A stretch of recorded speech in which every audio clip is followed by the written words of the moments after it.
Little Red Riding Hood. Once upon a time, there lived a little country girl, the prettiest of all. Her mother had a little Red Riding Hood made for her. Everybody called her Little Red Riding Hood. One day, her mother said to her, "Go, my dear, and see how your grandmother is doing, for I hear she has been very ill." Little Red Riding Hood set out immediately. As she was going through the wood, she met with a wolf. He asked her where she was going. "I'm going to see my grandmother."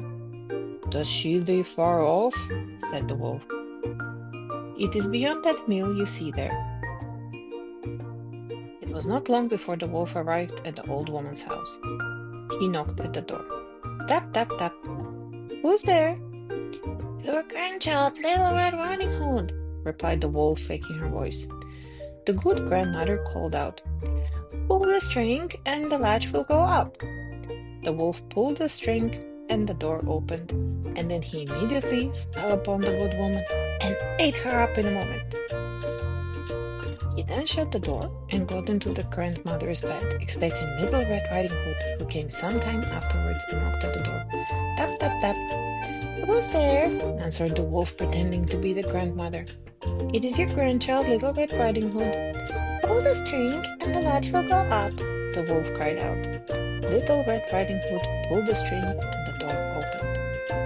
"Grandmother, what big arms you have!" "All the better to hug you with, my dear." "Grandmother, what big ears you have!" "All the better to hear you with, my child."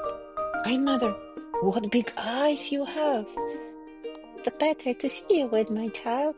"Grandmother, what big teeth you have got!" "All the better to eat you up with." The wolf jumped out of bed and swallowed the Little Red Riding Hood. Fortunately, a hunter was passing near the hut. He heard the wolf and recognized him right away. He ran into the house and went directly to the wolf. He rescued Little Red Riding Hood and her grandma. Both were safe and sound.